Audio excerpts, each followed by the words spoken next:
acabou. Se você não chegar a essa conclusão, o diabo vai ficar te atormentando com aquelas feridas para o resto da sua vida. Então você vai ter que ter um momento que você fala assim, estou curado e pronto, acabou. Eu gosto daquele exemplo que eu sempre dou para vocês, quando eu prego sobre Lázaro. Isso é uma mensagem que eu nunca mais preguei, que eu gosto muito dessa mensagem, sobre a vida Zoe, e como tomar posse da vida Zoe. E uma das coisas que eu acho tão legal, que o Lázaro, irmãos, estava envolto com faixas, e essas faixas, depois de 3 dias, endureciam, porque essas faixas eram colocadas com muitos perfumes e mirra, e essa mirra, esse perfume, esse líquido, depois de 3 dias endurecia, e aquilo virava um casulo, uma coisa dura. Por isso que a Bíblia fala que quando o apóstolo João, que Pedro e João correram para o túmulo, porque a Maria Madalena tinha visto Jesus, eles corriam e falou que o túmulo estava vazio, eles correram para o túmulo. A Bíblia diz, o apóstolo João, no livro de João, o João chegou primeiro, que ele corria mais rápido, aparentemente, ele era menos barrigudo do que o Pedro. Então, mas isso é bíblico, que o João chegou primeiro, porque João tem até a terceira, Pedro só tem até a segunda. Pode ver lá na Bíblia, primeira, segunda, terceira João, e Pedro só tem até a segunda, primeira e segunda Pedro. Então, o João tem até a terceira, porque se ele correu mais rápido. E a Bíblia fala que quando João chega lá, só estava brincando, viu, irmãos? Quando ele chega lá, agora eu não estou brincando não, a Bíblia diz, o próprio apóstolo João disse, ele lá no livro de João, ele falou, e o João olhou e viu e creu. O que ele viu? Ele viu o casulo, sem ser cortado, vazio. Como que alguém podia sair de um casulo sem cortar o casulo? Pelo buraquinho do pescoço. Ele viu e creu. Ele viu e creu. Está entendendo? É muito forte.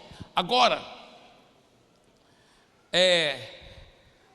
voltando para o nosso assunto aqui, veja bem, eu acho tão legal o Lázaro lá num casulo. Aí Jesus fala assim, Lázaro! Jesus está lá fora da caverna, gritando, Lázaro! Quando Jesus falou Lázaro, ele estava morto, né? E o Lázaro, quando Jesus falou Lázaro, ele na hora ressuscitou, os olhos abriram, pam. Aí Jesus falou, vem para fora.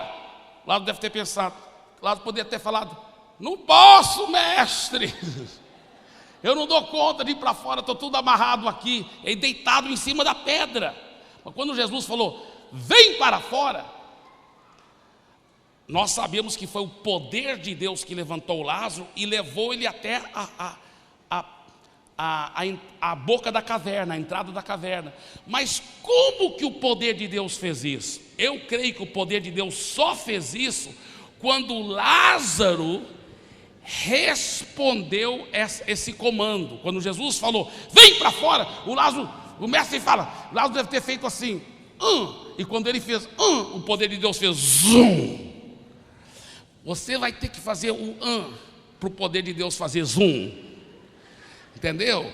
Muito profundo isso. É verdade. Se você não agir em fé e dizer, a partir de hoje eu não estou ferido mais, e pronto, acabou, eu já pedi perdão, ele já perdoou, acabou.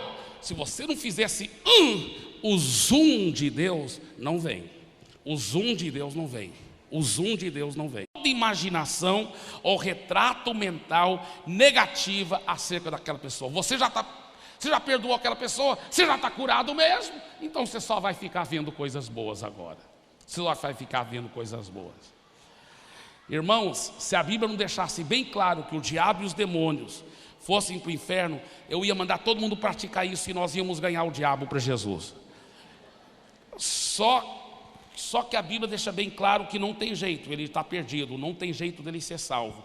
Mas todo ser humano, os que não morreram, porque depois da morte é tarde demais. Hebreus 9, 27 fala, ordenado os homens morrerem uma só vez, e depois vem o juízo. Depois da morte é tarde demais. Mas enquanto está vivo, eu fico aplicando fé para todo ser humano. Pode ser o pior, aparentemente, o pior indivíduo do planeta Terra, como dizem os policiais, o pior elemento do planeta Terra, mas eu fico olhando com bons olhos, crendo pela salvação dele, crendo pela conversão dele. Deixa eu falar uma coisa aqui rapidinho, que você talvez, é uma coisa muito linda. Eu estive na Indonésia, eu e minha esposa, e lá um pastor que é muito usado por Deus, um missionário muito usado por Deus, ele estava nos contando o que tinha acontecido atrás dos bastidores em relação àqueles traficantes de drogas que haviam sido executados lá. Entre eles tinha um australiano. Vocês souberam que até o primeiro-ministro da Austrália pediu a libertação dele, e não foi só o primeiro-ministro da Austrália não, porque a Dilma também pediu a libertação, né, dos 2 brasileiros que foram executados.